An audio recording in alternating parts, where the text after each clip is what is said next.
NCP একটি আসনও পাবে কিনা সেটা নিয়ে কিন্তু জনগণের মনে অনেক প্রশ্ন আছে। আপনি বলছিলেন যে second largest political party Awami League, তারা যদি এখন তারা নির্বাচনে যেহেতু থাকতে পারছে না, আপনি একটা কম্প্যারিজন করতেন যে 24-এর নির্বাচনের সময় যে একটা ড্রেনের পানি নালার পানি এই দুটাই হচ্ছে অপশন, আপনার হাতে আর অপশনই নাই ভোটারদের হাতে। এখন যদি সেকেন্ড লার্জেস্ট দলকে বাদ রেখে দেওয়া হয়, তার ভোটারদের হাতেও অপশন কি? যারা বিএনপিকে ধরুন পছন্দ করে না, ভোট দিতে চায় না, তাদের হাতে আসলে কি ড্রেনের পানি নালার পানি ছাড়া আর অপশন কি? ওই একই অবস্থা আবার। আমাদের প্রধান উপদেষ্টার যিনি প্রেস সচিব শফিকুল আহ, মানে ভদ্রলোক, উনি বলছেন যে এটা আসলে মব বিষয়টা সেরকম না, মানুষের স্বতঃস্ফূর্ত একটা মানে অনুভূতির একটা বহিঃপ্রকাশ। জনরোষ। তারা যে কথা বলতে পারতো না, তারা যে কথা লিখতে পারতো না, ইভেন তারা যে কথা ভাবতেও পারতো না, সেই কথা আমি গিয়ে অবলীলায় সংসদে বলতে পারতাম, কিংবা ধরুন আপনার টক শোতে আমি এসে অবলীলায় সেই কথাগুলো বলতাম। তো তাদের তখন আমাকে খুব ভাল লাগতো। কিন্তু এখন তারা যখন ঠিক হাসিনার আচরণটা করছে এবং আমি যখন তাদের সমালোচনাটা করছি, এখন আর তাদের আমাকে ভালো লাগে না। এখন তাদের মনে হয় আমি ভারতের দালাল কিংবা আমি রয়ের এজেন্ট। দলীয় সরকারের অধীনে ফেরেশতা বসিয়ে দিলেও সুষ্ঠু নির্বাচন করা সম্ভব না। মানে ফেরেশতা তো কোথায় আর নুরুল হুদারা কোথায়? তাহলে তাদের আর কি দায়? আপনি তো আগেই দায় মুক্তি মানে তাদেরকে দিচ্ছেন যে ফেরেশতা হলেও এমন কি সম্ভব না। ব্যারিস্টার রুমিন ফারহানা, আপনাকে স্বাগত জানাচ্ছি পালস অফ পলিটিক্সের আমার আজকের আয়োজনে। আপনি আপনাকে একাধারে ধন্যবাদ। একাধারে একজন আইনবিদ, আপনি আইনজ্ঞ, আইন প্রণেতা, সাবেক আইন প্রণেতা, রাজনীতিক। আপনার কাছে অনেকগুলো অ্যাঙ্গেল থেকে প্রশ্ন করতে পারবো। আম, অনেক কিছুই এখন আসলে ঘটে যাচ্ছে এবং যেগুলো খুব আলোচিত হচ্ছে। ঐকমত্য কমিশনের আলোচনা চলছে, এদিকে সিইসিদের আদালতে তোলা হচ্ছে, সেখানে মবের ঘটনা ঘটছে, অনেক কিছু। আমি শুরু করি মানে মূলত এই প্রসঙ্গটা দিয়ে যে সাবেক সিইসিদেরকে আদালতে নেওয়া হলো, দেখলাম আমরা। একটু আপনাদের দলের অবস্থানটা শুনি। আপনারা সমালোচনা করেছেন যে মবটা হয়েছে, তার একটা সমালোচনা করেছেন, কিন্তু মবের নেতৃত্বে দেখা গেছে স্বেচ্ছাসেবক দলের সদস্যদের। আহ, আপনারা আসলে দলীয়ভাবে কি ব্যবস্থা নিলেন? আমি খুব খুঁজে পাইনি কি ব্যবস্থার বিষয়টা। আমাদের দল থেকে খুব স্ট্রিক্টলি বলা আছে যে যারাই কোনো রকম কোনো বিশৃঙ্খলার সঙ্গে যুক্ত হবে তাদেরকে দল থেকে বহিষ্কার করা হবে, ডিসিপ্লিনারি অ্যাকশন নেওয়া হবে। কিন্তু সেটা তো আসলে দলগত ব্যবস্থা। কিন্তু বাংলাদেশে তো এই মুহূর্তে একটি সরকার আছে, একটি প্রশাসন আছে, পুলিশ আছে, তাদের তো কাজ করার কথা। এবং last but not the least, আমাদের আর্মি কিন্তু ম্যাজিস্ট্রেসি পাওয়ার নিয়ে এখন মাঠে আছে। অর্থাৎ বিগত প্রায় ৮-৯ মাস ধরে কিন্তু পুলিশের পাশাপাশি প্যারালালি বিজিবি এবং আর্মি তারা মাঠে আছে। কিন্তু তারপরেও আমরা যেটা দেখলাম যে সাবেক সিইসি নুরুল হুদা সাহেবকে পুলিশের সামনে, which is very significant, তাকে জুতার মালা পরানো হলো, ওনার গালে জুতা দিয়ে মারা হলো এবং ওনার গায়ে ডিম মারা হলো। আমার প্রশ্ন হচ্ছে, বিএনপি তো এই মুহূর্তে পাওয়ারে নাই, বিএনপি তার নেতাকর্মীদের বিরুদ্ধে খুব বেশি হলে ডিসিপ্লিনারি অ্যাকশন নিতে পারে, কিন্তু যে পুলিশ কর্মকর্তার সামনে এই ঘটনাটি ঘটতে পারলো তার বিরুদ্ধে সরকার কি ব্যবস্থা নিচ্ছে? ভেরি ইন্টারেস্টিংলি আমি খবরে দেখছিলাম যে আমাদের প্রধান উপদেষ্টার যিনি প্রেস সচিব শফিকুল আহ, ভদ্রলোক, উনি বলছেন যে এটা আসলে মব বিষয়টা সেরকম না, মানুষের স্বতঃস্ফূর্ত একটা মানে অনুভূতির একটা বহিঃপ্রকাশ। জনরোষ। এমন মানে প্রেশার, তিনি জনরোষ, বলছেন প্রেশার। হুম। প্রেশার, হ্যাঁ। তো এগুলো যখন সরকারের অত্যন্ত দায়িত্বশীল মহল থেকে কথাগুলো আসে, তখন সাধারণত এই জুতার মালা পরানো কিংবা ধরুন নারীর উপর ফুল মরাল পুলিশিং যারা করে বা মব তৈরি করে যারা মনে করে যে সাবেক কোনো সংসদ সদস্যের বাড়িতে হুই হুই করে ঢুকে যাওয়া যাবে এবং বাড়ি তছনছ করে ফেলা যাবে, কিংবা ধরুন যারা মনে করে যে কোনো একটি রাজনৈতিক দলকে নিষিদ্ধ করবার জন্য যমুনার সামনে একটি মবই যথেষ্ট, তারা উৎসাহিত হয়, তাই না? আমরা এই কথাটি বলছি এ কারণেই যে গত 17 বছর আপনিও ছিলেন বাংলাদেশে, আমিও ছিলাম বাংলাদেশে। তো আপনি খুব কাছে থেকে দেখেছেন যে যখন সরকারের বিরুদ্ধে, আমি আওয়ামী লীগ সরকারের কথা বলছি, যারা কেউ টু শব্দ করার সাহস পেত না, যারা এখন রাজা উজির মেরে তখন হুম। ছাত্রলীগের একটা পেছনের সারির কর্মী হয়ে কোনো মতে টিকে থাকবার চেষ্টা করত, তখন কিন্তু গণমাধ্যমের সামনে এসে কিংবা ধরুন সংসদে 350 জন সংসদ সদস্যের সামনে ইনক্লুডিং প্রাইম মিনিস্টার আমরা কিন্তু সরকারের যত অন্যায্যতা, সরকারের যত অপকর্ম, দুর্নীতি, দুঃশাসন তার বিরুদ্ধে কথা বলেছি। কেন? কারণ আমরা চেয়েছি একটি সহিষ্ণুতার বাংলাদেশ জি। তৈরি করতে। কিন্তু এখন আমরা আপনারা চেয়েছি কি করলেন সেটা একটু প্রশ্নের জন্য করছিলাম যে স্বেচ্ছাসেবক দলের সেই নেতাদের বিরুদ্ধে দল কি ব্যবস্থা নিল? আপনি বলছিলেন পুলিশের নিষ্ক্রিয়তা, একদমই তাই। পুলিশের সামনেই ঘটনা ঘটলো, পরে দেখলাম সেনাবাহিনী থেকে একজনকে গ্রেপ্তার করা হলো, পরে আবার খুব দ্রুত জামিনও হয়ে গেল। যাই হোক, আদালতের প্রসঙ্গটাতে একটু আলাদা আলাদা করেই আসবো, কিন্তু দল কেন কোনো ব্যবস্থা মানে কি নিল, আসলে কিছু নিল কি, কেন নিল না? আমি এই স্পেসিফিক ঘটনায় জানি না, তবে আমি যতদূর জানি এখন পর্যন্ত 3,000-এর উপরে আমাদের দল থেকে বহিষ্কার করা হয়েছে। আমি এই যে বহিষ্কারের যে সংস্কৃতি বিএনপি শুরু করেছে, এটাকে আমি খুব পজিটিভলি দেখি। কেন দেখি? বিকজ বাংলাদেশে কিন্তু আমরা অস্বীকারের সংস্কৃতি দেখেছি এত বছর, ডিনায়ালের সংস্কৃতি। সেই জায়গা থেকে বেরিয়ে এসে নিজের দলের দোষ স্বীকার করা, নিজের দলের কর্মীর বিরুদ্ধে ব্যবস্থা নেওয়া, স্বয়ং অ্যাক্টিং চেয়ারম্যান নিজে বলা যে বিএনপি এখন দলগতভাবে ব্যবস্থা নিচ্ছে দলের শৃঙ্খলা ভঙ্গের জন্য বা কোন রকম ফৌজদারি কার্যকলাপে যদি যুক্ত থাকে, আমরা এই মুহূর্তে যেহেতু জি। সরকারে নেই আমরা ফৌজদারি ব্যবস্থা নিতে পারবো না, বাট আমরা যখন সরকারে যাব উনি একদম স্পেসিফিক্যালি এই কথা বলেছেন, তখন কিন্তু আমরা খুব শক্তভাবে এর মানুষদেরকে বিচারের আওতায় আনবো। আমরা কিন্তু তখন দল কিংবা কোন পরিচয়ে তারা রাজনীতি করছে বা কোন মতাদর্শে তারা রাজনীতি করছে সেগুলো আমরা জি। দেখবো না। এই তো স্পেসিফিক ঘটনাটার বিষয়ে আপনি বলছেন যে আপনার কাছে খুবই এই বিষয়ে খুব তথ্য নাই যে দল ব্যবস্থা গুলো, আমিও আসলে খুব দেখিনি, এই জন্যই আপনার কাছে জিজ্ঞাসা করছিলাম। আমি যদি মানে গুগল করে দেখতে পেতাম যে গণমাধ্যমগুলো খবর করছে, মানে এই ঘটনাটা অনেক বড় আলোচিত ঘটনা, সেখানে বিএনপির মানে একটি অঙ্গ সংগঠনের সদস্যদের বিরুদ্ধে মব সৃষ্টির অভিযোগ, বিএনপি কেন নজির তৈরি করছে না ব্যবস্থা নেওয়া, সেটাও একটা প্রশ্ন করতে চাচ্ছিলাম যে তাহলে কি লাগামটা বিএনপি টানতে পারছে না নাকি টানতে চাইছেন? আপনি বলছিলেন প্রেস সচিবের কথা, তিনি বলছেন যে এটি মব না, তিনি বলছেন প্রেসার গ্রুপ। আমরা শুনছি কোন রাজনৈতিক নেতা, আমি হাসনাত আব্দুলের কথা শুনলাম, তিনি বলছেন এটা জনরোষ, এটা মব না। আমরা সাবেক শিক্ষা প্রতিমন্ত্রী ইহসানুল হক মিলন আপনাদের দলের, তিনি বলছেন তারা ভুল কি করেছে। এইরকম একটা বিষয় রাজনীতিবিদটাকে একটা জাস্টিফাই করার চেষ্টা করছেন এই ঘটনাটি। আমি মানে খুবই যেহেতু আপনারা ব্যবস্থাও বিনীতভাবে নিলেন না। হুম। না, ব্যবস্থা নিলাম না এটা কিন্তু আমি বলছি না, আমি বলছি আমি জানি না। হুম। হুম।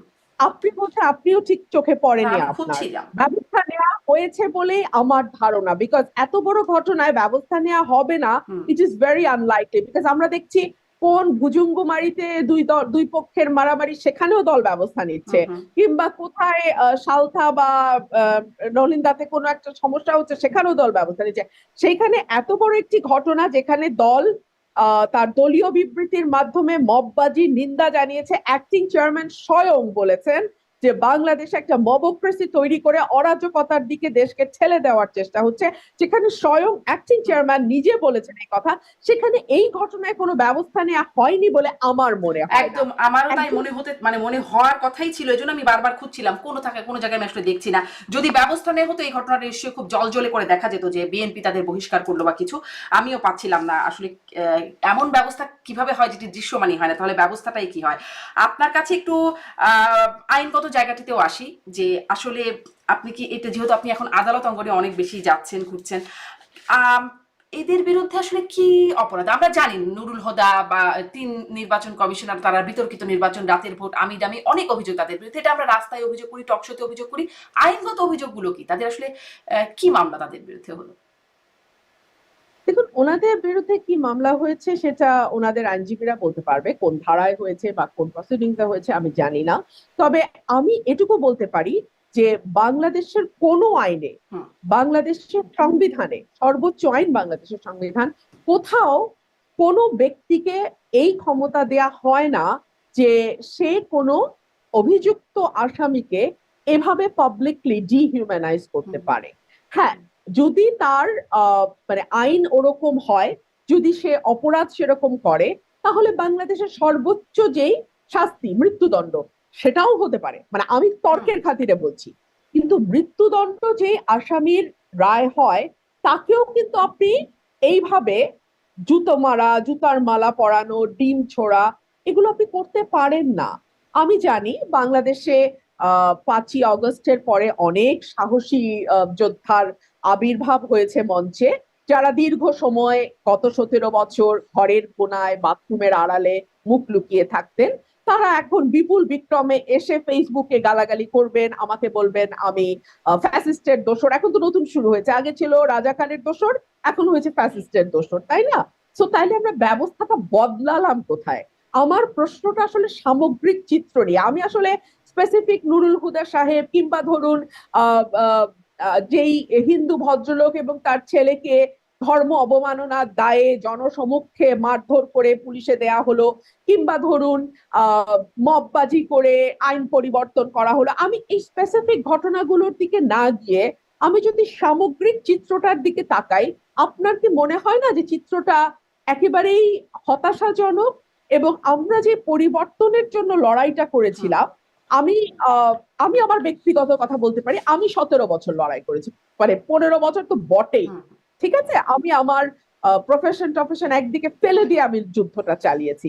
তখন কিন্তু আমাকে সবার ভালো লাগতো, কারণ তারা যে কথা বলতে পারতো না, তারা যে কথা লিখতে পারতো না, ইভেন তারা যে কথা ভাবতেও পারতো না, সেই কথা আমি গিয়ে অবলীলায় সংসদে বলতে পারতাম, কিংবা ধরুন আপনার টক শোতে আমি এসে অবলীলায় সেই কথাগুলো বলতাম। তো তাদের তখন আমাকে খুব ভালো লাগতো। কিন্তু এখন তারা যখন ঠিক হাসিনার আচরণটা করছে এবং আমি যখন তাদের সমালোচনাটা করছি, এখন আর তাদের আমাকে ভালো লাগে না।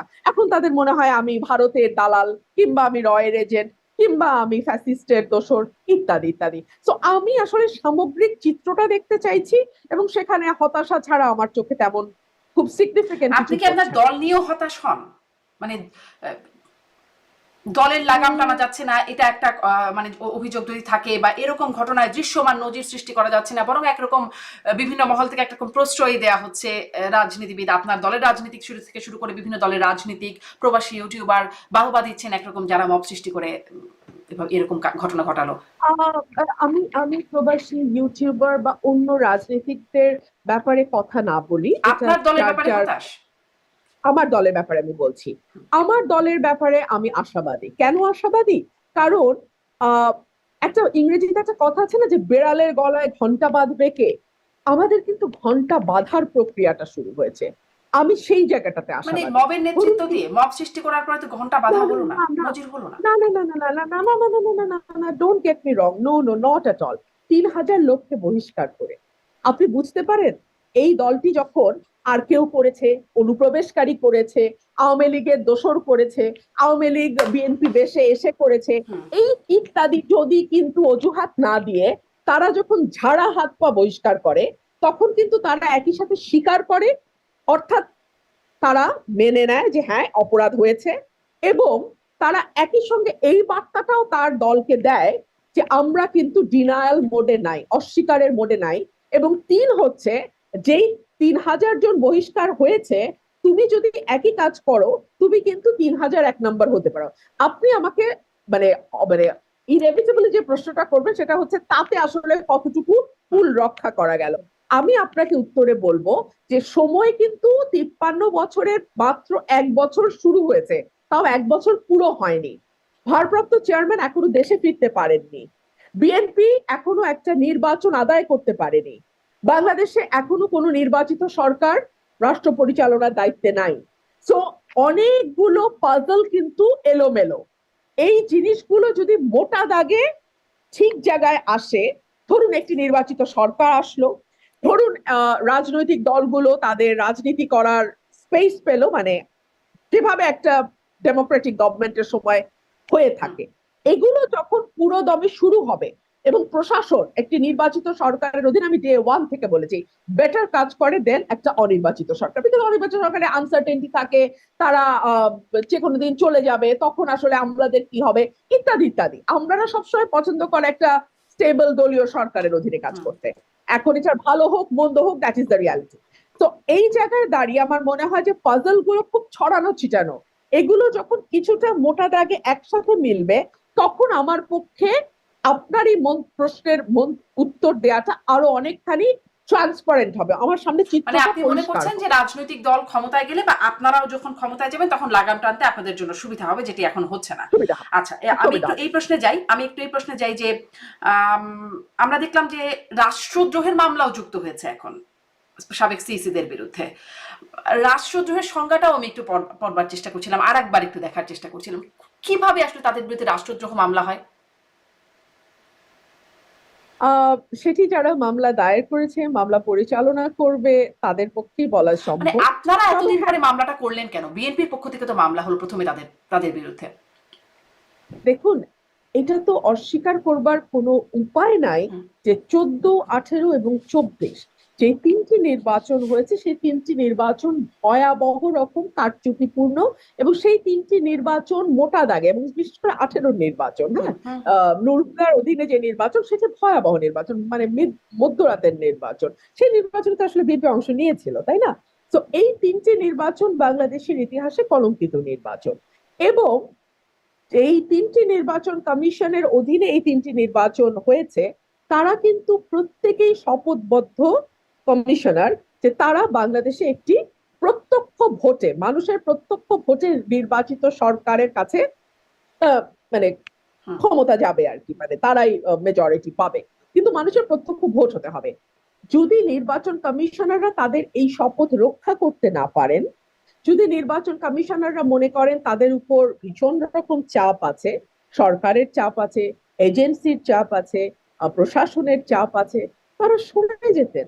হুম। তারা বলতেন আমি দায়িত্ব পালন করতে পারছি না। এই আমরা কিন্তু চাপের মুখে কি মাহবুব সরেও তালুকদারকে, যাওয়া যায়? কেন নয়, আমরা তো, অথবা আপনারা ওই জায়গা থেকে বসেই তাদের গলা, মানে কণ্ঠ রেইজ করতেন। আমরা তো মাহবুব তালুকদারকে দেখেছি, হুম। তিনি তার তিনিও তো সরে যাননি, কথাগুলো হ্যাঁ। যতটুকু সম্ভব, না সরে যাননি, কিন্তু তিনি তার মাধ্যমে আমরা অনেক কথা জানতে পেরেছি। তাতে কতটুকু লাভ হয়েছে কি হয়েছে সেটা ভিন্ন আলাপ। লাভ হয়নি তাও কিন্তু না, সরকারের বিরুদ্ধে জনমত গঠনে এবং সরকারের এই ধরনের তঞ্চকতা, এই ধরনের কারচুপি ব্যাপারে মানুষের মধ্যে এক ধরনের কনসিয়াসনেস বা অ্যাওয়ারনেস গ্রো করতে ডেফিনেটলি মাহবুব তালুকদারের সেই সময়কার কথাগুলো ভূমিকা রেখেছে, নো ডাউট অ্যাবাউট দ্যাট। তবে রাষ্ট্রদ্রোহিতা দেখুন ইন আ সেন্স, যে এই যে তিনটি নির্বাচন, যে তিনটি নির্বাচনে মানুষ ভোট দিল না, সেই তিনটি নির্বাচনে অটো পাসের মতো অটো সরকার গঠিত হয়ে গেল, তাতে বাংলাদেশ আজকে যেই জায়গায় এসে দাঁড়িয়েছে, এই তিনটি নির্বাচনের ভূমিকা আপনি কি করে সেখানে অস্বীকার হুম, করেন? নিশ্চয়ই সেটি অস্বীকার করবার একদমই কোনো সুযোগ নেই। তিনটি বিতর্কিত নির্বাচন, প্রশ্নবিদ্ধ নানানভাবে, সেই নির্বাচন নিয়ে তো আছে। কিন্তু আমি আসলে আপনার আপনি বিভিন্ন সময় তখনও বলতেন, আপনার দলের নেতারা বলতেন, অনেক বিরোধী, তখন বিরোধী পক্ষের নেতারা এটা বলতেন, আপনাকেই উদ্ধৃত করি যে আহ, দলীয় সরকারের অধীনে ফেরেশতা বসিয়ে দিলেও সুষ্ঠু নির্বাচন করা সম্ভব না। মানে ফেরেশতা তো কোথায় আর নুরুল হুদারা কোথায়? তাহলে তাদের আর কি দায়? আপনি তো আগেই দায় মুক্তি মানে তাদেরকে দিচ্ছেন যে ফেরেশতা হলেও এমন কি সম্ভব না। দেখুন, এটা তো পলিটিক্যাল রেটরিক থাকবেই, তাই না? পলিটিক্যাল বক্তব্য থাকবেই। তবে আমি যদি আমার আসনে বসে আমার শপথ রক্ষা করতে না পারি, তাহলে সবচেয়ে ডিগনিফাইড এবং গ্রেসফুল ওয়ে হচ্ছে আমার আসন থেকে আমার সরে যাওয়া। আমরা তো পৃথিবীর বহু দেশে মন্ত্রিত্বের পদ থেকে মানুষকে সরে যেতে দেখি। ইভেন ট্রেন অ্যাক্সিডেন্ট করার পরে রেলমন্ত্রী তার জায়গা থেকে সরে গেছেন, এই ঘটনাও তো ভারতে ঘটেছে। কিন্তু আমরা কেন জানি সরে যাওয়ার নজিরটা কিছুতেই স্থাপন করতে পারি না। আমাদের যে যেই চেয়ারেই বসি না কেন, আমরা গ্লুড হয়ে যাই। আমার মনে হয় বাংলাদেশে সরে যাওয়ার ইতিহাসও বিএনপি প্রথম করেছে। 2022 সালের ডিসেম্বর মাসে আমরা 7 জন এমপি সংসদ থেকে রেজিগনেশন দিয়েছিলাম। বাংলাদেশের রেজিগনেশনের কোনো ইতিহাস কিন্তু নাই। হুম, জি। আহ, তত্ত্বাবধায়ক সরকারের দাবিতে তো আগেও আসলে সংসদ থেকে সরে গেছে আপনাদের সময়ে, যখন দাবি করে নির্বাচন তত্ত্বাবধায়ক সরকার আদায় করার জন্য, তখনও মনে হয় এরকম একটা সংসদ থেকে সরে যাওয়ার একটা নজির আসলে ছিল তখনকার আওয়ামী লীগ। আমি আবারও একটু মানে এই জায়গায় প্রশ্ন করি যে তাহলে মানে রাষ্ট্রদ্রোহিতার অভিযোগ কিভাবে হয় এটা আমি আসলে ঠিক বুঝি নাই। যে সরকারের বিরুদ্ধে, আমি দেখছিলাম যে সরকারের বিরুদ্ধে ঘৃণা বিদ্বেষ তৈরি করলে সেটা হচ্ছে রাষ্ট্রদ্রোহের অভিযোগ হবে। এটা আসলে তারা কিভাবে রাষ্ট্রদ্রোহের অভিযোগ হলো বুঝলাম না। একটু বলবেন এই বর্তমান সিইসি বা বর্তমান নির্বাচন কমিশনের জন্য এটি কি কোনো বার্তা দেয়? কারণ এনসিপি দল হিসাবে এই নির্বাচন কমিশনকে বিএনপির প্রতিপক্ষ বা দুষ্ট হিসেবে আখ্যায়িত করছে এবং তাদের পদত্যাগও চাইছে, বাতিল চাইছে। আমি আপনাকে বললাম না যে আমরা আমাদের রাজনীতির যে দুষ্ট ক্ষত 15 বছরে রচিত হয়েছে, সেখান থেকে গত 10 মাসে তো বের হতে পারি নাই। সে কারণেই আমাদের মানে ট্যাগ দেওয়াটা, সে কারণে লেবেল দেওয়াটা খুব তাড়াতাড়ি আমরা করে ফেলি। বর্তমান নির্বাচন কমিশনের অধীনে কিন্তু একটি নির্বাচনও হয় নাই। এক, দুই হলো বাংলাদেশে দুটো বৃহৎ রাজনৈতিক দল এখন পর্যন্ত, দ্বিদলীয় ব্যবস্থা সোজা কথায়। আমরা যদি, যেহেতু গত তিনটি নির্বাচন সুষ্ঠু হয় নাই, তো আমরা যদি ধরেও নেই যে আওয়ামী লীগের ভোট অনেকখানি কমে গেছে, তারপরও দেখা যাবে যে বাংলাদেশের second largest political party Awami League. তো আমরা এই মুহূর্তে যেহেতু আওয়ামী লীগ মাঠে নাই, যে কোনো একটি নির্বাচন, মোটামুটি সুষ্ঠু নির্বাচন হুম। যার অধীনেই হোক না কেন, অবভিয়াসলি মানে কাদের রাষ্ট্র ক্ষমতায় যাওয়ার সম্ভাবনা সবচেয়ে বেশি আপনি বলুন? নিঃসন্দেহে বিএনপি। নিঃসন্দেহে বিএনপি। দেখুন, আপনি কিন্তু বিএনপির কোনো পর্যায়ের নেতা কর্মী সমর্থক কোনোটি নন, আপনি একজন সংবাদ গণমাধ্যম কর্মী, তাই না? কিন্তু আপনারও মনে হচ্ছে যে বিএনপিরই সবচেয়ে বেশি সম্ভাবনা। এটাই স্বাভাবিক, যে কোনো সুস্থ স্বাভাবিক মানুষ যারা বাংলাদেশের সম্পর্কে মোটামুটি ধারণা রাখে তারা সকলেই বলবে যে এই সময় বিএনপিরই ক্ষমতায় যাওয়ার কথা। এই এখন যদি আপনি এই বিষয়টিকে ঘোরালো করতে চান, এই বিষয়টিকে ঘোলা করতে চান এবং ঘোলা পানিতে মাছ শিকারের চেষ্টা করেন, আপনার প্রথম টার্গেটই হবে নির্বাচন কমিশনকে মেলাইন করা। অথচ এই নির্বাচন কমিশনের অধীনে কিন্তু একটা নির্বাচনও হয় নাই, ইভেন স্থানীয়, জাতীয়, ইউনিয়ন, মানে কিছুই কিছুই হয় নাই। তো তার আগেই আপনারা এই কমিশনকে, মানে এনসিপি এই কমিশনকে মেলাইন করার চেষ্টা করছে।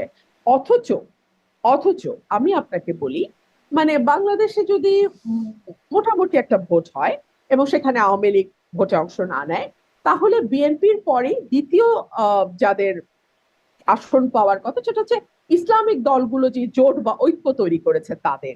এনসিপি একটি আসনও পাবে কিনা সেটা নিয়ে কিন্তু জনগণের মনে অনেক প্রশ্ন আছে। জনগণ বলতে আসলে আমি আমার চারপাশে যারা পরিচিত সাধারণ মানুষ, যারা হয়তো কোনো রাজনৈতিক দলের সঙ্গে যুক্ত নন, সুইং ভোটার, কখনো এই দলকে, কখনো ওই দলকে, কখনো আরেক দলকে ভোট বা কখনো না ভোট দিয়েছেন, তারা কিন্তু খুবই দৃঢ়তার সঙ্গে বলছে যে এই দলটির আসলে কোনো ভবিষ্যৎ নেই, অথচ ভালো ভবিষ্যৎ হতে পারতো।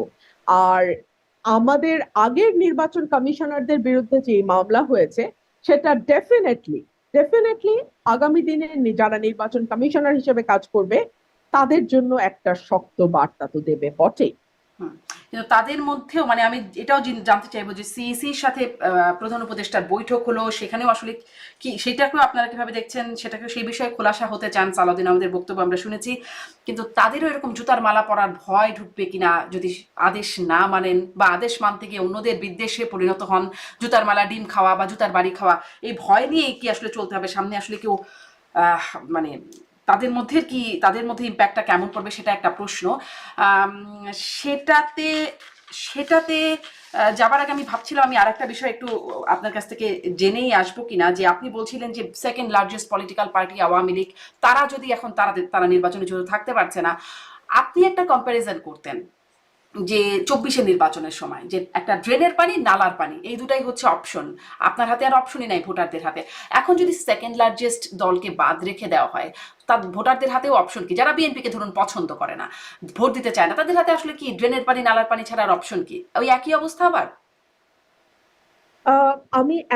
আমি যতদূর জানি আওয়ামী লীগের কার্যক্রম নিষিদ্ধ করা হয়েছে, দল হিসেবে আওয়ামী লীগ নিষিদ্ধ হয়নি।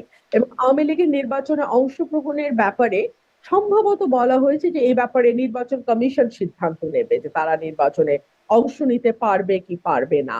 সো অংশ নিতে গেলে তো আমি জানি, কার্যক্রম করতে হবে, কার্যক্রম তো নিষিদ্ধ।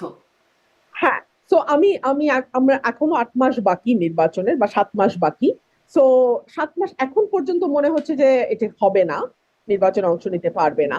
সুতরাং বাংলাদেশের মানুষের হাতে এখন মধ্যপন্থী থেকে শুরু করে এক্সট্রিম ডানপন্থী পর্যন্ত একটা অপশন আছে। এর বাইরে অপশন আছে আমাদের গণ অধিকার আছে, তারপরে গণসংহতি আছে, নাগরিক ঐক্য আছে, এই দলগুলো আছে। তারা কিছুটা লেফট উইং পার্টি, সো তার সেটাও অপশন আছে, বাসদ আছে, তারপরে আপনার প্রিন্স ভাইদের যে পার্টি, আমি সিপিবি। এই মুহূর্তে নামটা বলতে পারি, সিপিবি।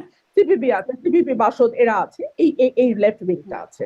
কিন্তু এরকম তো যখন 24-এ নির্বাচন হলো, আওয়ামী লীগ, জাতীয় পার্টি সহ ইসলামী কিছু দল ছিল, এরকম মানে অংশ নেয়া দলের চেয়ে অংশ না নেওয়া দলের চেয়ে অংশ নেওয়া দলের সংখ্যাগত দিকটা তখনও বেশি ছিল। এখন গুরুত্বের দিক থেকে তারা আসলে কত বড় না ছোট সেটা তো তখন আলোচনা হয়েইছে। এখনো তো সেরকমই মনে হয় অনেক দল আছে কিন্তু তাদের ভোটার কতটুকু। আপনি বলছিলেন সেকেন্ড লার্জেস্ট দল আওয়ামী লীগ, তাদের বা হ্যাঁ, দেখুন, তাদেরকে বাদ রেখে অপশন কোথায় জনগণের হাতে? আবারও কি ২৪-এর মতো? সেজন্যই কিন্তু বিএনপি শুরু থেকে বলে এসছে যে কাগজে কলমে কোনো দল নিষিদ্ধ করার পক্ষপাতী বিএনপি নয়। বিএনপি মনে করে মানুষই তাদের রায় দিয়ে দেবে। আপনি একটু চিন্তা করেন, ধরেন আওয়ামী লীগ নির্বাচন করতে পারছে, হ্যাঁ, আমরা একটা হুম। হাইপোথেটিক্যাল সিনারিও চিন্তা করি, আওয়ামী লীগ নির্বাচন করতে পারছে। আপনি কি সত্যি মনে করেন যে আওয়ামী লীগের এত অপকর্মের পরে তাদের ক্ষমা না চাওয়া, তাদের কোনো অনুশোচনা না থাকা, এই সকল কিছুর পরেও আওয়ামী লীগের কোনো নেতা দাঁড়িয়ে আবার ভোট চাইতে পারবে? বা তাদের কোনো নেতা সত্যি সত্যি নির্বাচনে দাঁড়িয়ে যাবার সেই সাহসটা দেখাবে? এই প্রশ্নটা আমি আপনার মাধ্যমে রাখলাম। আর দুই হচ্ছে, তাদের কোনো নেতা যদি সাহস করে নির্বাচনে দাঁড়ায় নৌকা প্রতীকে, তারা যদি নির্বাচনে করতে না পারে তাহলে কিন্তু তারা স্বতন্ত্র হিসেবে এখনো দাঁড়াতে পারে।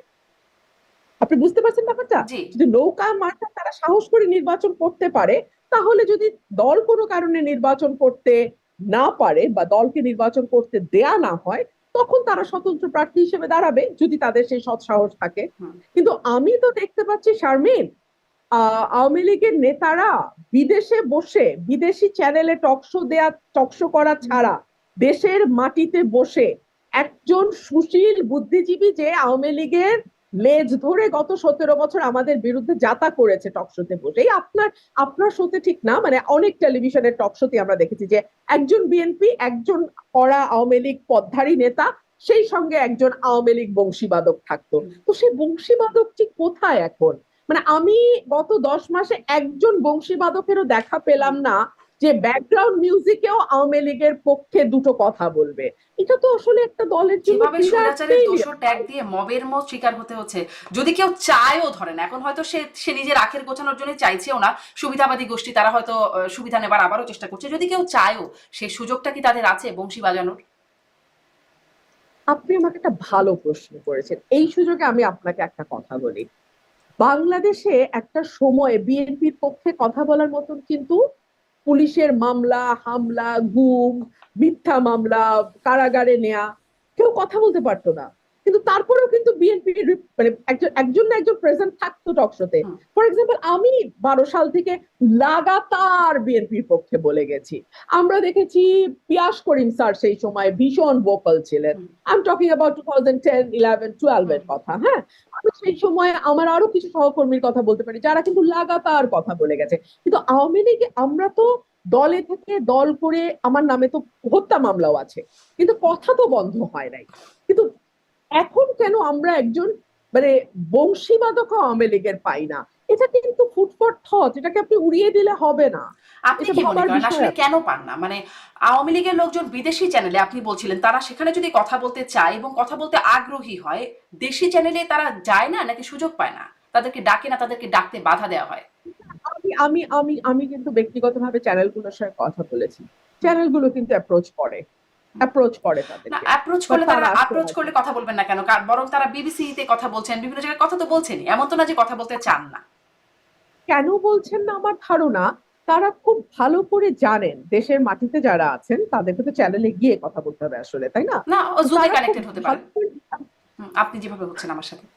আচ্ছা ঠিক আছে, তারা অ্যাটলিস্ট এইটুকু জানেন দেশের মাটিতে যারা আছে আমি তাদেরকে ধরছি, বিকজ আমি এতদিন পর্যন্ত আপনি যাদের কথা বললেন বিদেশি চ্যানেলে যুক্ত হয়েছে, তারা সব বিদেশ থেকেই হ্যাঁ, হয়েছে। হ্যাঁ। হ্যাঁ, হ্যাঁ। আমি নামগুলো দেখলে সবাই হ্যাঁ, বিদেশ হ্যাঁ। থেকেই হয়েছে। হুম। তারা কেউ ডিসক্লোজও করতে চায় না তারা কে কোথায় আছে। কিন্তু বাংলাদেশ থেকে যদি কেউ হয়, তাহলে তার একটা মানে ডেফিনেটলি তারা স্বীকার করুক আর না করুক, deep down, deep inside they know it very well that what they have done was really brutal. তারা যেটা করেছে সেটা আসলে কোনো সভ্য দেশে একটা ক্ষমতায় থাকা সরকার করতে পারে না।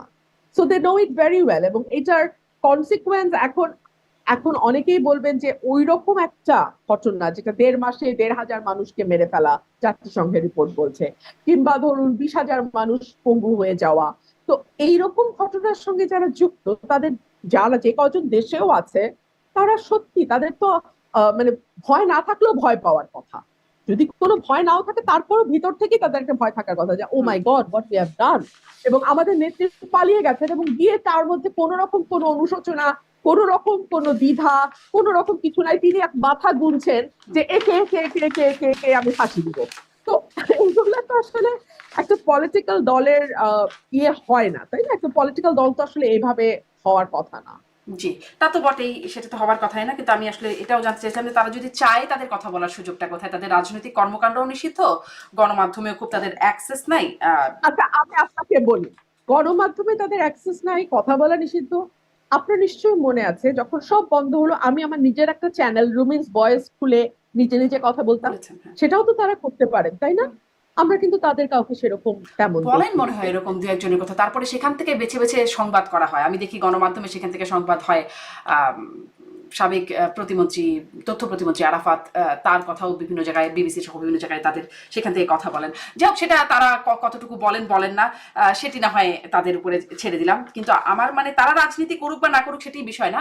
দেশে আসলে পরিস্থিতিটা কি, দেশে আসলে আইনের শাসন হচ্ছে কিনা, তারা মানে যে কেউ রাজনীতির অধিকার পাচ্ছে কিনা, এই বিষয়টাই আপনার কাছে আইনজীবী হিসেবে, রাজনীতিক হিসেবে আমি আসলে এই প্রশ্ন করছিলাম যে দেশে রাজনীতি করতে গেলে মবের ভয়ের শিকার হতে হয় কিনা। আমি একটু মানে তাদের বিরুদ্ধে তো অভিযোগ উঠছে, আমি বলছি সিইসিদের বিরুদ্ধে অভিযোগের কথা। আপনারা অভিযোগ করছেন নির্বাচন ইত্যাদি বিতর্কিত, সংখ্যাগরিষ্ঠ, যেটা কিনা ফ্যাক্ট আসলে হয়েছে সেইগুলোর বিষয়। কিন্তু বিএনপি কি নিজের ভুলও স্বীকার করে? কারণ তত্ত্বাবধায়ক সরকারকে বিতর্কিত করবার যে অভিযোগটা, পুরনো অভিযোগ, সেটা আপনাদের বিরুদ্ধে কিন্তু আছে, যে কে এম হাসানের বয়স বাড়িয়ে কে এম হাসানকে প্রধান বিচারপতি করার একটা উদ্যোগ, 65 থেকে 67 প্রধান বিচারপতি, মানে বয়স বাড়ানো, বিচারপতিদের বয়স বাড়ানো, তিনি অস্বীকৃতি জানালে আন্দোলনের মুখেই, যখন আওয়ামী লীগের প্রবল আন্দোলনের মুখে তিনি অস্বীকৃতি জানালেন। তারপরে ইয়াজউদ্দিন আহমেদ রাষ্ট্রপতি, তিনি সংবিধানের বাকি সব বিকল্প, 4টা বিকল্প ছিল, তাদের সবগুলোকে অগ্রাহ্য করে, সেগুলো লঙ্ঘন করে তিনি দায়িত্ব নিয়ে নিলেন। তিনি দায়িত্ব নেবার পরেও চলছিল পক্ষপাত দুষ্ট নির্বাচনের দিকে যখন আগাচ্ছিলেন, তখন উপদেষ্টারা পদত্যাগ করতে থাকলেন। এরকম একটা পর্যায়ে সেনা শাসিত তত্ত্বাবধায়ক সরকার চলে আসলো, এবং তারপরে সেই 1/11 আর কি, সেই বিখ্যাত 1/11, এই যে প্রেক্ষাপট, এর দায়টা কি বিএনপিও স্বীকার করে? আমি যদি আপনার সকল তথ্য সত্য বলে ধরে নিই, আমি যদি তর্কের খাতিরে আপনার ব্যাখ্যাটিকেও সত্য বলি, ফ্যাক্ট একটা জিনিস, সেটার ব্যাখ্যা অন্য ব্যাখ্যাটা কি জিনিস, হ্যাঁ? বেঠিক? আমি না, আমি আপনারটাই ধরে নিলাম।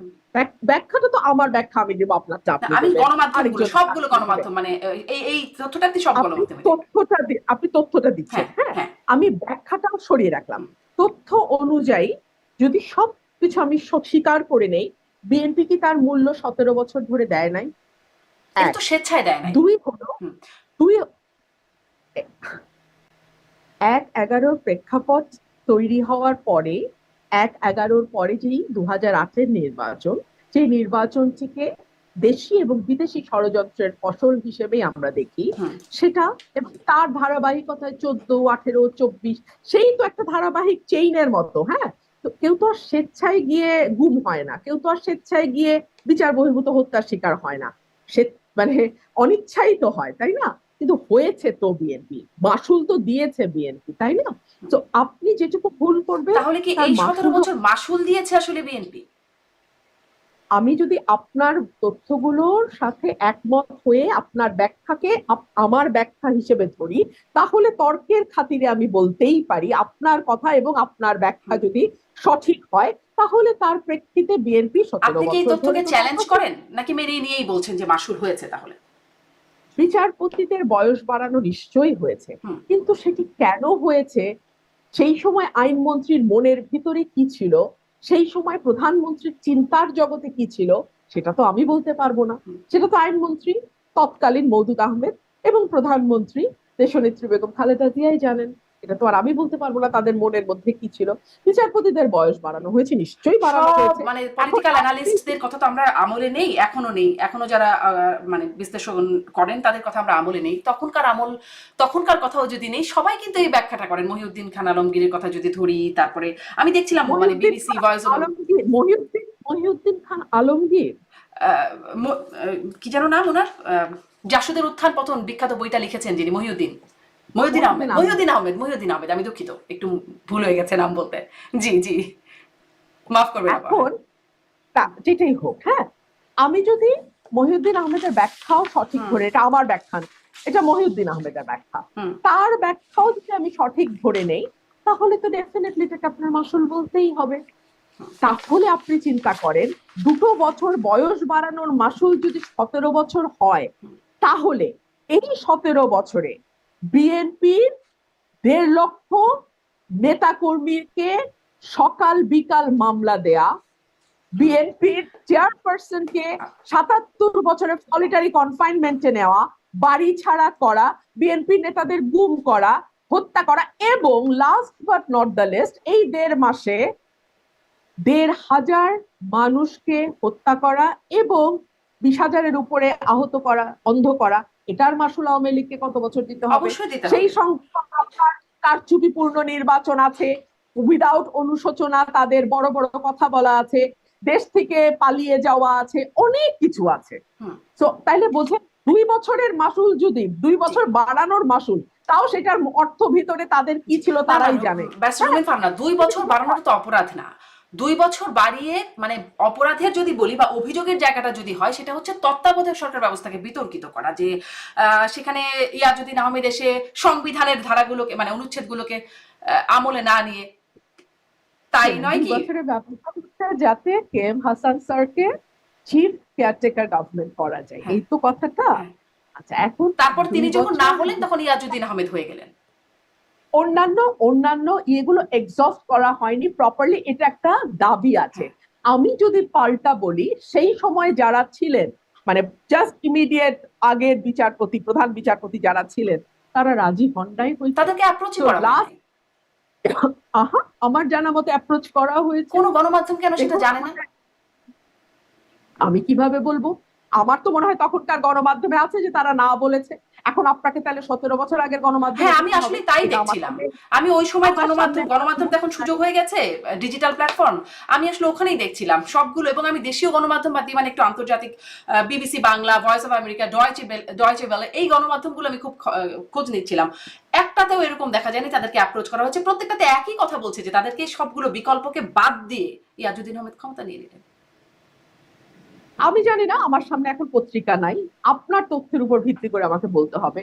আপনার তথ্যের উপর ভিত্তি করে যদি আমি বলি, আমরা কিন্তু একই জায়গায় হুম ঘুরপাক খাচ্ছি শারমিন, আপনি কিন্তু আগাচ্ছেন না। হুম মাসুল দিয়েছে, ঠিক আছে। আচ্ছা, মাসুল দিয়েছেন। আচ্ছা ঠিক আছে, এতটুকু যদি এখানে যদি শেষ হয়, তাহলে আগাই একটু সামনের দিকে আগাই, যে ঐকমত্য কমিশনের বৈঠক হচ্ছে 10 বছর প্রধানমন্ত্রীর মেয়াদকাল, সেটা নিয়ে এক মানে শর্ত সাপেক্ষে রাজি হচ্ছে বিএনপি, আবার হচ্ছে না, এরকম একটা জায়গায় আপনি কি আসলে দলের মধ্যে কি বিষয়টা কি স্পষ্ট হচ্ছে যে আসলে বিষয়টা কি হচ্ছে?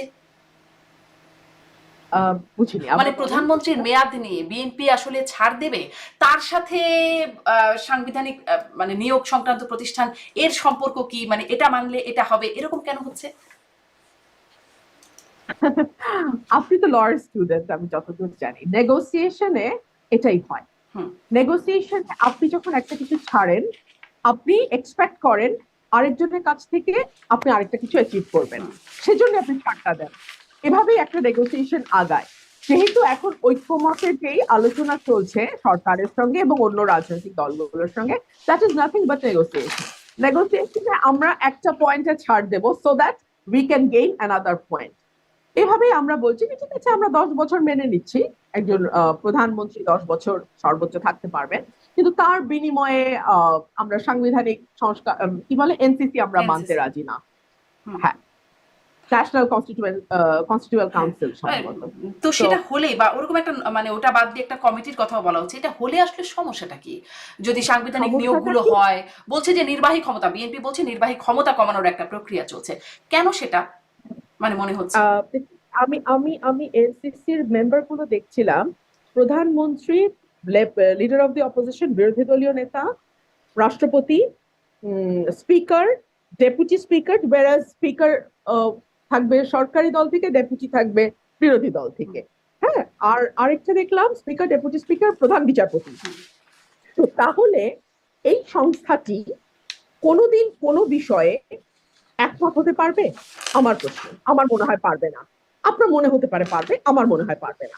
বাংলাদেশের যে মানে রাজনৈতিক সংস্কৃতি, 2 হলো, যদি নির্বাহী বিভাগ বা সরকার কোনো ডিসিশনই নিতে না পারে, দেশটাকে আমরা চালাবো কি করে, আগাবে কি করে, বিএনপি ক্ষমতা আসলে বিএনপি চালাবে কি করে, প্রতিটি সিদ্ধান্তই যদি বাধার মুখে পড়ে, প্রতিটি সিদ্ধান্ত নিতেই যদি বাধা আসে, বিএনপি চালাবে কি করে দেশ? 2, 3 হলো এই প্রতিষ্ঠানটি কার কাছে জবাবদিহি করবে, কারণ এখানে আপনি প্রধান বিচারপতিকে ইনক্লুড করছেন, অর্থাৎ আপনি জুডিশিয়ারিও বাদ দিচ্ছেন না, সম্ভবত 3 বাহিনীও এর সাথে ইনক্লুডেড, 3 বাহিনীর প্রধানও থাকবে, তিন বাহিনীর maybe, I am not very এদের শিওর। বাদ রাখারও একটা প্রক্রিয়া দেখছিলাম, মানে এদের তিন বাহিনীর যাই হোক, প্রধানকে মানে বাদ রাখা। আপাতত ইনিশিয়াল ছিল। ডিসিশনে তারা হ্যাঁ। ছিলেন, হ্যাঁ। তো তাহলে আপনি আসলে কার কাছে জবাবদিহি করবেন? আপনি তো এটার মধ্যে সবাইকে ঢুকায় ফেলছেন, আপনি এখানে বিরোধী দলকে আনছেন, সরকারি দলকে আনছেন, স্পিকারকে আনছেন, মানে অর্থাৎ আইন বিভাগ, বিচার বিভাগ, নির্বাহী বিভাগ, সবাইকে মিলায় আপনি একটা কাউন্সিল বানাইছেন, যেই কাউন্সিলটা আসলে কোনো সিদ্ধান্ত নেওয়ার ব্যাপারে এতই বাধার মুখে পড়বে যে সিদ্ধান্ত নেওয়া সম্ভব হবে না, অর্থাৎ সরকারের কাজ ধীর গতি হবে, সরকারের কাজ আগাবে না। আর এই এই সংস্থাটি যদি কোনো রকম কোনো মানে বিচ্যুতির সঙ্গে যুক্ত হয় বা কোনো রকম কোনো অ্যালিগেশন আসে, তখন আসলে কার কাছে আপনি যাবেন? Because chief justice is always also মানে পার্ট অফ দিস টিম। আচ্ছা, তার মানে আসলে ক্ষমতায় গেলে ক্ষমতাসীন মানে সরকার যে যারা থাকবে তারা ঠিক মতো কাজ করতে পারবে না, তাদের ফাংশন করতে পারবে না, এই জন্য আপনারা এটার বিরোধিতা করছেন। এটা একটা বড় কারণ। এটা একটা বড় কারণ।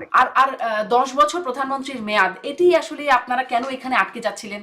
মানে এটার সাথে এটা শর্ত একটা রইলো, 10 বছরের মেয়াদ মানতে অসুবিধা কি হয় আপনাদের? আর যদি মানতে অসুবিধাই হয় তাহলে আপনারা কেন পরপর 2 টার্ম এটি আবার দিয়েছিলেন, মানে 2 টার্মের বেশি পরপর হতে পারবে না, এটিও আপনাদের যুক্তিটা কি? দেখুন, ওয়েস্টমিনিস্টার ডেমোক্রেসিতে একটা দল নির্ধারণ করবে তার প্রধানমন্ত্রী কে হবে। হ্যাঁ, এটা যে দলটি সংখ্যাগরিষ্ঠ আসন পায় তারা ঠিক করে, এত বছর ধরে তাই হয়ে আসছে, বাংলাদেশেও তাই হয়ে আসছে। আপনি চিন্তা করেন তো, আওয়ামী লীগে কি আপনি পারবেন শেখ হাসিনা ছাড়া আর কাউকে প্রধানমন্ত্রী হিসেবে কল্পনা করতে? মানে মানে আপনাকে বলছি না, দলের একজন নেতা বা কর্মী বা সমর্থকের কথা বলছি। এই যে এত বড় ডিজাস্টার হয়ে গেল, তারপরেও কিন্তু তারা শেখ হাসিনার বাইরে আর কাউকে নেতৃত্বে আনার ব্যাপারে একমত নয়, না। তারা ওনাকেই চাই। তো এটা আমাদের পলিটিক্যাল কালচার, এবং আহ, এই দুটো মানে রাজনৈতিক দল, আমাদের ভালো লাগুক আর না লাগুক, আমরা এটা সমর্থন করি আর না করি, দুটো পরিবারের নেতৃত্বে কিন্তু এই দলগুলো ঐক্যবদ্ধ আছে। 111-এর সময় কিন্তু চেষ্টা হয়েছিল কাউকে কাউকে সরিয়ে দিয়ে নতুন নেতৃত্ব আনার, অনেক চেষ্টা হয়েছে, কিন্তু দেখেন সেটা কিন্তু সফল হয়নি। এবং উপমহাদেশে এটা খুব নতুন কালচার না, কংগ্রেসে কি আপনি গান্ধী পরিবারের বাইরে কাউকে নেতৃত্বে পাবেন? কিংবা ধরুন পাকিস্তানে ভুট্টো পরিবার, সেই বিলাওয়াল ভুট্টোর কাছেই যেতে হচ্ছে আর কি, মানে যদি আপনি পাকিস্তান পিপলস পার্টির কথা বলেন। তো এই জায়গাগুলো বাংলা উপমহাদেশে আছে, বাংলাদেশও তার ব্যতিক্রম নয়। আমাদের দল যদি সংখ্যাগরিষ্ঠতা পায়, আমাদের নেতা, আমাদের দলের কর্মী, সমর্থক, নেতা যারা আছেন, তারাই নির্বাচন করবেন, তারাই ঠিক করবেন কে যাবে প্রধানমন্ত্রী হয়ে। এটা তো তাদের সেই লিবার্টিটা থাকার কথা। তাহলে আপনারা কেন পরপর 2 বারের বেশি মানে বলছেন যে পরপর শব্দটা 2 বার, তখন 3 বার যদি হয় তো 3 বারই আপনারা নির্ধারণ করতে পারবেন। 3 নম্বর বারের বার আপনাদের এই স্বাধীনতাটাই আপনারা কেন বাদ দিতে চান?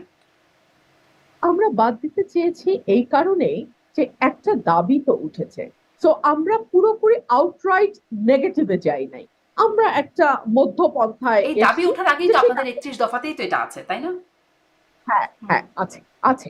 কিন্তু সেই আলোচনাগুলো কিন্তু আস্তে আস্তে আমাদের দলের ভেতর থেকেও এসছে, কারণ আমরা তো আওয়ামী লীগের রেজিম দেখেছি পরপর 2 বার। আমরা 2016 সালে ফার্স্ট এই কথা বলি, ততক্ষণে কিন্তু আমরা পরপর 2 বার শেখ হাসিনাকে ক্ষমতায় দেখেছি।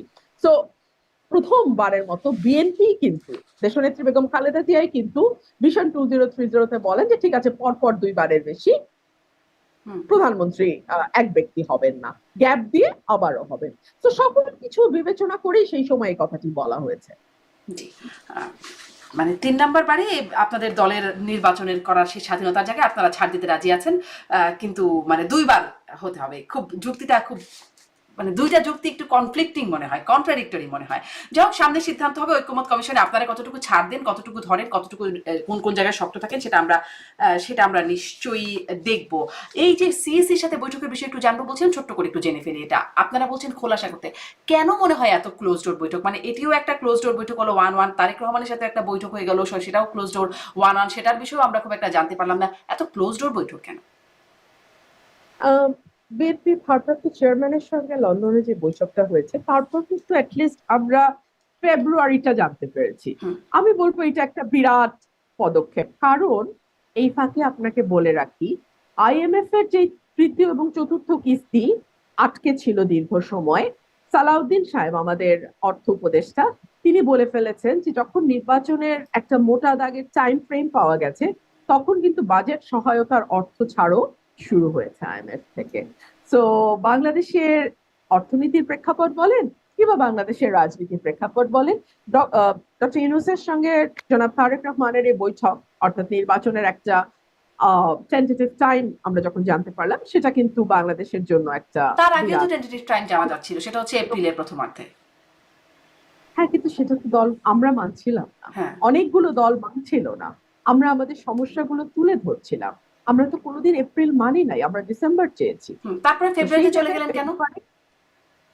কারণ তখনও আবহাওয়া অত গরম হবে না, তখনও রমজানের মধ্যে আমাদের হেঁটে হেঁটে প্রচারণা করতে হবে না, তখনও এসএসসি পরীক্ষা শুরু হবে না, তখনও এইচএসসি পরীক্ষা আরম্ভ হবে না, তখনও ঝড় বৃষ্টি বাদল তেমন হবে না। সে কারণে আমরা মানে আপনারা ফেব্রুয়ারিতে ম্যাক্সিমাম ডিলে যতটুকু করা যায় ততটুকু করেছেন, মানে যতটুকু ফেব্রুয়ারিতে করা দেওয়ার যায় ক্ষেত্রে।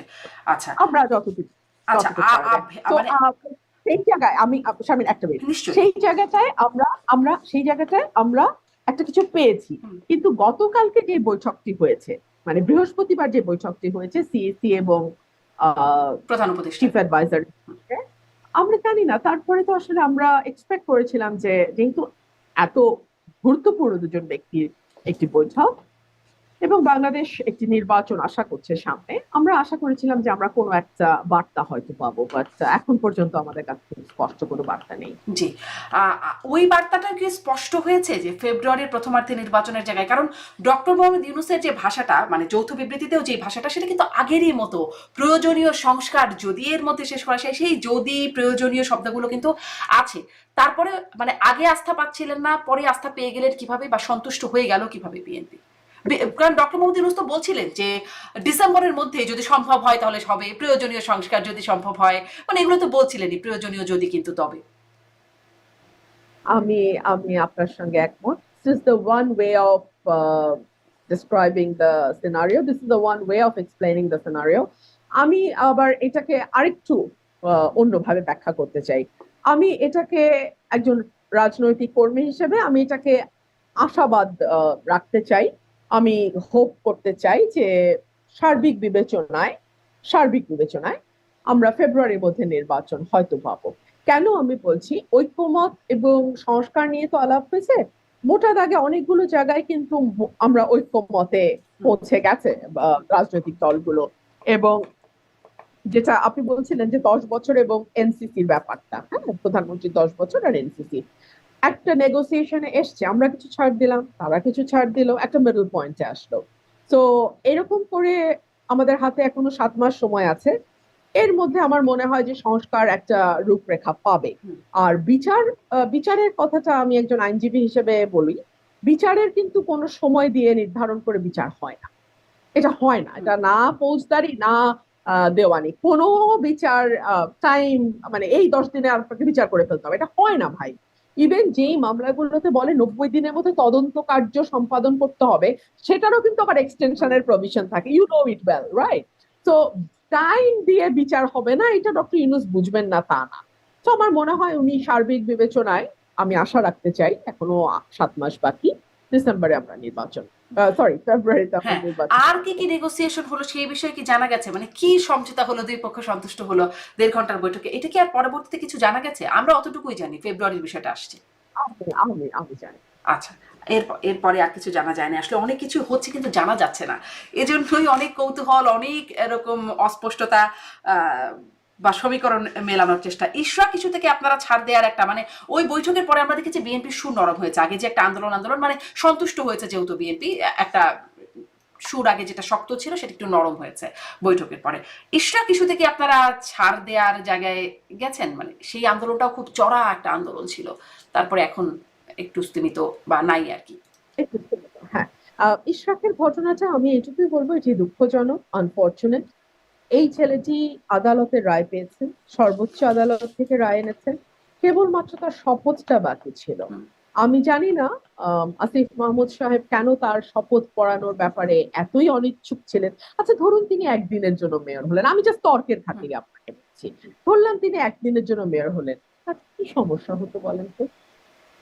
সে তো আদালতের রায় পেয়েছে, এবং সর্বোচ্চ আদালত অ্যাপেলেট ডিভিশন সেই রায়টি আসিফ মাহমুদের পছন্দ নাই হতে পারে, সেটা ভিন্ন আলাদা হিসাব, তাই না? কিন্তু সেটা তো একটি রায়, এবং সেটি সরকার মানতে বাধ্য। এটা আসিফ মাহমুদের পছন্দ অপছন্দের উপরে নয়। আপনি যখন এই রায়টি মানছেন না, তখন আমার মনে প্রশ্ন আসে যে আপনি যেমন হিজবুত তাহরীরের একজন কথিত সদস্যকে উত্তরে বসিয়েছেন, সেই রকমই কাউকে কি আপনি দক্ষিণের জন্য বেছে রেখেছেন? কারণ বাজারে তো এই কথাও আছে যে আসিফ মাহমুদ ঢাকার কোনো আসন থেকে নির্বাচন করবেন, এবং সে কারণেই কি তিনি তার পছন্দের কাউকে ঢাকার মেয়রের একটা প্রাইস পোস্টিং এ বহাল রাখতে চান, যাতে নানান রকম সুবিধা সেই সময় পাওয়া যায়? আমি জাস্ট স্পেকুলেশন থেকে বলছি, এবং রাজনৈতিক বিশ্লেষণ এভাবেই হয়। এখন বিএনপি আসলে কি করবে বা কি করলো? এই জায়গাটা ছেড়ে দিল নাকি আরো আগাবে সামনে এটি নিয়ে? এটা আমার মনে হয় সময় বলবে, কারণ আমরা কিছুদিন আগেও দেখেছি তীব্র আন্দোলন হয়েছে, এবং আমাদের দল ডেফিনেটলি পরবর্তী নির্দেশনা আমরা দেখবো কি হয়। জি, শেষ করব। সামনে আসলে একটা প্রশ্ন একটু মনে হয় রয়ে গেল যে ৩টি দিবস ঘোষণা করেছে। ১৬ই জুলাই আবু সাইদ দিবস, ৫ই আগস্ট জুলাই গণহত্যা গণ আন্দোলন দিবস এবং ৮ই আগস্ট নতুন বাংলাদেশ দিবস। এটি নিয়ে আপনি কি মন্তব্য করবেন? এনসিপি বলছে ৮ই আগস্ট নতুন বাংলাদেশ দিবস, এটি তারা আসলে সমালোচনা করছে। আপনারা এই দিবসগুলো নিয়ে আপনাদের মন্তব্য কি? আমরা তো দিবস ভিত্তিক রাজনীতি দেখলাম অনেক বছর। স্বদেশ প্রত্যাবর্তন দিবস, বিদেশ গমন দিবস, জন্মদিন দিবস, মৃত্যুদিন দিবস আমরা দেখেছি। শারমিন, দিবস কিন্তু আমাদেরকে কিছু নিয়ে আসতে পারে নাই আমাদের জন্য। দিবসের তাৎপর্য যদি আমরা ধারণ না করি, দিবসগুলোর মর্মার্থ যদি আমরা আমাদের কাজে না পালন করি, তাহলে আসলে দিবস পালনটা না ওই গান বাজনা, খাওয়া দাওয়া আড়ম্বরের মধ্যেই থাকে, তাই না? আমরা কি কম দিবস দেখেছি আওয়ামী লীগের সময়ে? কিন্তু এই দলটি, যেই দলটি নিজেকে মুক্তিযুদ্ধের সপক্ষের শক্তি এবং মুক্তিযুদ্ধের প্রেক্ষাপট রচনাকারী দল হিসেবে দাবি করে, তার হাত দিয়েই কি আমরা একটার পর একটা কারচুপিপূর্ণ নির্বাচন দেখি নাই? সেই দলের হাত দিয়েই কি আমরা দেখি নাই ভিন্ন মতকে কিভাবে কিভাবে কিভাবে দমন করা যায়? হুম। তো আমার মনে হয় যে এই দিবস টিবস পালন করতে চান করেন, কিন্তু দিবসের মর্মার্থ, তাৎপর্য, এবং সেই দিবসটি আসলে আপনাকে কি বার্তা দিয়েছে, সেই বার্তাটিকে যদি আপনি কাজে পরিণত করতে না পারেন, আগামীর বাংলাদেশ যদি আপনি একটা ইনক্লুসিভ বাংলাদেশ তৈরি করতে না পারেন, সকলের বাংলাদেশ তৈরি করতে না পারেন, যে বাংলাদেশে আসলে আপনিও বাস করবেন, আমিও বাস করব, আপনিও আপনার মতন আপনার জীবনযাপনটা করতে পারবেন, আমিও আমার মতো আমার জীবনযাপনটা করতে পারবো, আমিও আপনার জীবনযাপনে মরাল পুলিশিং করব না, আপনিও আমার জীবনযাপনে মরাল পুলিশিং করবেন না, আপনি কোন রাজনীতি করবেন, আপনি কোন দলকে ভোট দেবেন, আপনি কোন মতামতকে মনে লালন করবেন, সেটা নিয়ে আমি অদ্ভুত উদ্ভট ট্যাগ আপনাকে দেব না, কিংবা আপনাকে ডিহিউম্যানাইজেশন করবো না, মানে আপনাকে মানুষের স্তর থেকে নিচে নামিয়ে ফেলবো না, সো দ্যাট আপনার সঙ্গে যে কোনো রকম অন্যায্য আচরণ জায়েজ হয়ে যায় বাংলাদেশে। মানে এইরকম একটা বাংলাদেশের জন্য আমি আমার 17 বছর, আমি আমারটা বলতে পারি, আমি ভাই অন্য কারোরটা জানি না, আমি আমারটা বলি। আমি এমন একটা বাংলাদেশের লড়াই করেছিলাম, যে বাংলাদেশে রাজাকার শাবক মুক্তিযোদ্ধার সন্তান, এই যে ডিভিশন, এই যে ভাগ, হ্যাঁ, রয়ের এজেন্ট, আইএসআই এর এজেন্ট, এই যে নোংরা ডিভিশন, এটা থেকে বের হয়ে একটা বাংলাদেশ সকলের বাংলাদেশ করার জন্য আমি লড়াই করছি, মানুষেরটা আমি জানি না। জি তো এই সেই বাংলাদেশ যতদিন না হয় আমার কাছে কোনো দিবসের আসলে তেমন কোনো তাৎপর্য মাহাত্ম নাই। নাই। জি সেই মানে চেতনা বনাম চেতনা, এই যুদ্ধটা যে কবে যাবে সেটি একটা একদম একদম। চেতনার যুদ্ধ আর কি, সেটি যে কবে যাবে সেটি একটা বড় বিষয়। আপনারা সামনে মানে আপনারা আপনাদের মাসুলের কথাও বলছিলেন, সামনেও আর এরকম হবে না, মানে আওয়ামী লীগের বিরুদ্ধে বিশাল অভিযোগ, এই 3টা নির্বাচন কারচুপি, বিতর্ক, দামি আমি, রাতের ভোট, অনেক রকম অভিযোগ। আপনাদের বিরুদ্ধেও কিছু আছে, উপনির্বাচন, মাগুরার উপনির্বাচন, আপনাদের বিরুদ্ধে 15 ফেব্রুয়ারি আছে, সামনে আপনারাও ক্ষমতায় যাবেন, এরকম আর হবে না, সেই মানে নিশ্চয়তাকে আপনারা জনগণকে দিচ্ছেন, দিতে পারছেন? আমি আপনাকে বলি, বাংলাদেশে আগামী নির্বাচন অন্তত 4টা যদি মোটামুটি সুষ্ঠু হয় 20 বছর সময়, হুম, বাংলাদেশ কিন্তু অনেকখানি ট্র্যাকে থাকবে, ট্র্যাকে উঠবে। প্রতিষ্ঠানগুলো শক্তিশালী হবে, প্রশাসন শক্তিশালী হবে, ইন্ডিপেন্ডেন্ট হবে, স্বাধীন হবে, এবং বাংলাদেশ যে ধরনের বাংলাদেশের স্বপ্ন আমি দেখেছি, আমরা দেখেছি, সেই ধরনের বাংলাদেশের দিকে অনেকটা এগিয়ে যাব। আর আবারও যদি বাংলাদেশের নির্বাচন নিয়ে খেলাধুলা করার স্বপ্ন কেউ দেখে বা কেউ করার চেষ্টা করে, যে কেউ, it could be anyone, hmm, it could be anyone, even this government, তাকেও কিন্তু আওয়ামী লীগের মতোই মাসুল দিতে হবে। দেখুন, ইতিহাস কিন্তু তার শিক্ষাগুলো রেখে যায়। শিক্ষা আপনি নেবেন কি নেবেন না, সেটা তো আসলে আপনার উপর নির্ভর করে। জি, ব্যারিস্টার রুমিন ফারহানা, অনেক ধন্যবাদ।